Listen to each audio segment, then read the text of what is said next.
Have you realized there that your life is quite literally a video game? You see, when you think about it, where you are right now versus where you're going, all of it is a journey. Similar to video games, right? So the hero in the video game normally starts off with nothing, and I'll use Skyrim as an example. Starts off with nothing, in the middle of some kind of disaster, then has to find their way out of it and make some kind of profit in the world. There are resources the hero has to attain, such as money, weapons, coin, etc. But it's similar to real life. You see, when you think about it, for many of us, we start off with nothing. And we have to work hard in this world to be able to attain resources, aka money or assets. Then we have to work hard to attain knowledge, aka school, university, business. And last of all, we have to work hard to attain experience, which is also in the realm of business or in careers. As we go through life, we just get more and more and more. Now, here's the real problem though, is that in video games, have you noticed that sometimes we get stuck where no matter how much you play, you just can't pass a level or pass a quest? That's life. We can also find ourselves stuck. But if we think about life as a video game, it becomes a lot easier for us to actually navigate this process because we can look at it and see, okay, I need to attain this resource, I need to attain this experience, this wisdom, to be able to level up in life. And that's where that phrase comes from. When we think about leveling up in life, it's very, very similar to a video game. You see, in a video game, to level up, you have to gain more XP, right? And in the real world, you also gain experience. Because the more experience you have and the greater your network, the more that you have connections with other people, the more opportunities are going to open for you. You see, within a video game, if you only mine coin and you only seek to attain coin, you can only get so many things, right? But it doesn't open doors.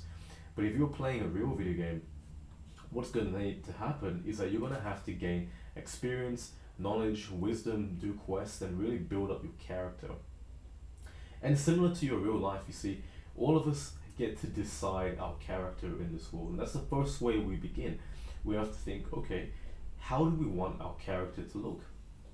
So similar to every game, you kind of get a few options, right? You're able to pick, okay, I want my character to have this color skin, to use this weapon, to be this race, whatever, you're picking your avatar. The same goes in the real world. You see, we're born a certain way, but it doesn't mean we have to remain like this. If we get to change, if we decide who we want to become. And this is the main core component of actually building out a vision for your life, is being able to understand who you want to be as a person, and that's going to determine what avenues open for you. You see, thinking about what you want to do in life is only so useful. You can think about all the things that you want to gain or attain, but ultimately it doesn't open more doors, because who you become allows many opportunities to open versus just focusing on attaining something in the world. So that's how it happens in a video game too. If you look at many video games, like for example Skyrim, the more you level up, the more XP that you gain, the more that you're able to do things. You can level up, fight bigger bosses, gain bigger rewards, and do more quests in the world. And the more quests that you complete, the more rewards you gain and the more affluent you become, right? And this is the main problem with society today, is that we focus so hard on one aspect of the game, which is attaining money, attaining coin, right? It's pretty important, don't get me wrong. But if you only focus on that, it means you're giving up the time you need to spend developing yourself, enhancing your experience, gaining wisdom, knowledge, connections, all of the other things that allow you to level up so that you can do more with your life. And that is really important in itself. You see, the game is going to reward you for the specific actions that you take. For example, if you look at the real world, you're rewarded when you go to a job. So for example, you get a job, you get a career, and you spend 8 hours of your day, 5 days a week there, or you may work more or less, I don't know. But you will get rewarded in terms of money. So it's like, here, thank you for your time. Here's what you get in return. Yeah, cool, that's amazing, right? But ultimately, it means you're capped at how high of an expertise you provide to that company. And that's how valuable they see you, is how much they pay you. But in reality, that's not the real world. You see, you have an infinite capability to have everything that you want if you enhance your value in this world. So if you're able to speak the opinions that you have, teach the knowledge that you have, show the value you have, not just to companies, but to the general public, what it does is it allows you to gain value. As an individual, you are highly prized. And therefore, as you go through the game of life, people are going to gravitate towards you, opportunities will open up. And that's just the impact of game mechanics, because ultimately when you think about game mechanics, the game is always searching to reward players that play the game correctly. And there are players that cheat, there are players that play the game and work hard to grind through the levels, and there are the players that continue to learn and improve based on their skills. You see, whenever you play a game, you're going to become better at the game if you have more skills to play the game with. However, if you start the game off initially, you're going to suck at it, right? It's going to be normal. Same goes with life. If you don't build up your skills, you will always end up in the same spot. You need to work on enhancing your skill set, being able to do anything really. So, like for example, if you know how to edit videos, write blogs, make TikToks, whatever it is, all of it is a skill that you can somehow be able to use to derive value and be able to make money from. And that's where the game really begins, is when your skills allow you to do things in the world that make an impact on other people. So you might remember earlier on I was talking about how you get to choose your character in the game. Now the most important thing to remember about this is to pick your strengths, your skills, and your attributes. Similar to a game, right? When you pick your character, it's gonna have like 89 agility or like 10 strength or whatever it is, right? Like that is how the game designs your avatar. But you get to decide as well. So like for example, if you look at yourself, where do you sit? You know, what level of knowledge do you have? What's your level of fitness and health? What's your level of, you know, ability to manage difficult situations, or your stress or your patience, whatever it is? Like what is your capability? So you can break this down. You can look in terms of IQ, strength, fitness, wisdom. You know, you can really break it down and niche it and decide what areas you want to improve in, because everyone ultimately has strengths, weaknesses, and attributes. So the first thing you want to do is similar to a game. The character has to rely on their strengths. So if you choose an avatar that has 90 strength, naturally you need to pick weapons and skills and a path that is going to be suited to your natural skill. But we are also born with weaknesses, and for those, the character in the game always has to work to level up. But we never depend on our weaknesses. We depend on our strengths to counterbalance our weaknesses. And similar to yourself, if you are trying to enhance your weaknesses, why not instead focus on your strengths and make them really strong, and do a little bit of work on your weaknesses so that it balances out? Because you are born with strengths that you must use in the world, because when you use it, it takes you really, really far in life. But if you focus on trying to develop your weaknesses constantly, it means that you're going to be stuck for a lot of time, because you're constantly trying to work on this. And there's nothing wrong with that. I mean, it's quite an honorable path to do so. But if you really want to level up in life quickly, to buy you the time to work on those weaknesses, you have to use your strengths first. You know, in every single game, how it's made fun because we go on a quest. Like for example, we're going to slay that dragon, or maybe attack that city and conquer that kingdom, right? Whatever it is. Similar in life, you have to define your quests, because if you don't have a quest, then you have nothing to work towards. You're just doing the same thing every single day, going along with your life, and all of a sudden, there is no game, there's no quest. You're not even playing the game. You're just existing, and this is the problem for a lot of people, and why they get really depressed or anxious, because they're not playing the game of life anymore. They're just stuck. They're not doing anything to change their situation. And obviously this is not something anybody wants to be in. So if you want to move forward in life, you have to decide what quest you're going to pursue. So this is where you can look at your strengths and weaknesses of your character. What is it that you want to develop in game to become a certain person in life? So for example, do you want to become more fit and healthy? Do you want to learn martial arts?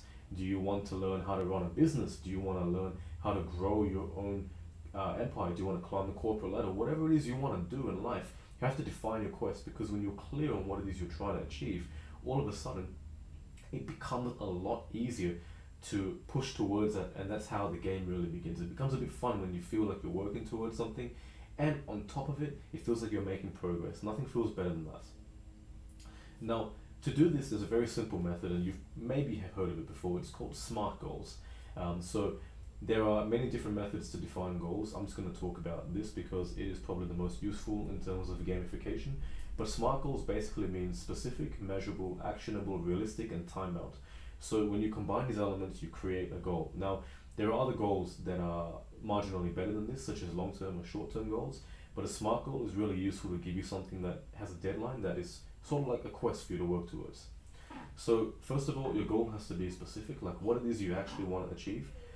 Then it has to be measurable, so how do you track your progress? So for example, let's say your goal is to lose weight and we want to apply it to a SMART goal context. Specific is you want to lose X amount of weight. Measurable means like how are you going to track it? So are you going to record your weight on the scale every day? Actionable, so like is it actually actionable? Can you do it? And what's the plan of attack that you have? So for example, are you going to count your calories? Are you going to train every day? What is it you're actually going to be doing to make the action happen? Realistic. So is it a realistic thing? Like for example, are you trying to lose 10 kilos in 1 month? You could. It would be extremely difficult, but you could. But the point is for it to be realistic. Can you actually achieve it in the amount of time you're going to give yourself? Last of all is time bound, meaning you have to set a deadline, and that deadline is going to keep you accountable to achieving the goal. And that's sort of like how you build a quest, because when you look at it within a game and a character has to go invade a city or kill a dragon, it has the same elements of being a smart goal. It may not be time bound, but the rest of it is there and it gives you direction. So if you really compare the two, it gives you the foresight and also the enjoyment of really chasing goals, because ultimately it is a game, and whether you win or you lose, you're still at least beginning your quest, and that counts for something. Now, in every game or every book or whatever it is, there's always something called the middle where we struggle, we get stuck, right? And because ultimately what happens as you go on this journey is you're gonna face a lot of boss battles, right? I'm not talking about your boss at work, maybe it is your boss at work, but what I'm talking about is you're gonna face a lot of obstacles. There's a lot of things that are gonna come up that are gonna try and drag you away from your goal, your quest that you're trying to achieve. Now, the boss battle could be an addiction to maybe drinking alcohol. The boss battle could be an addiction to fast food. It could be an addiction to porn or whatever it is. But if you have some kind of vice, it's going to be a boss that you have to defeat. And when you embark on your quest, it might be really good at the beginning, but when you get to the middle and times get really hard, like for example, if you're trying to lose weight and you just don't want to be doing it every day, you don't want to eat clean every day, it's exhausting. That's when you have to really learn to fight that demon, become stronger and win the battle against yourself every single day, because only when you're clear that these obstacles are going to come up, and that's why it's also very important to understand the obstacles that stand in your path. Similar to a video game, when you embark on a quest, they'll normally tell you, oh, the dragon is extremely dangerous, or the town has this many archers, or whatever it is. They plan out your ability to see the obstacles that are going to be coming in advance. So when you are able to do this for yourself towards your goals, all of a sudden it becomes a lot easier to navigate the middle process of working towards your goal, because now you know this was coming, you know what to do, and it's not going to be like it's a shock. You know exactly what you need to do to counteract it. So in summary, the most important things to remember: life is a lot like a video game, and you don't have to hate it, you get to enjoy it, because ultimately the game does have an end, and everything you do between now and then is completely up to you. You get to decide your quest, and you get to decide what bounty you receive in life. Okay? So the first thing you want to do, make sure you pick your character, pick your attributes, and exactly who you want to be. Then make sure that you define your obstacles. Then make sure you actually have a quest to go on, follow your quest. And last of all, continue to develop your skill set, get better and better at everything in life, because the more that you improve, the more opportunities will come your way. And that's the power of seeing life like a video game. Gamify it, have fun with it, and most of all, excel in it. Win the game of life. Don't lose. Okay, so if you liked this video, please be sure to like, comment, subscribe, share, all the good stuff. I'll have plenty more videos coming soon.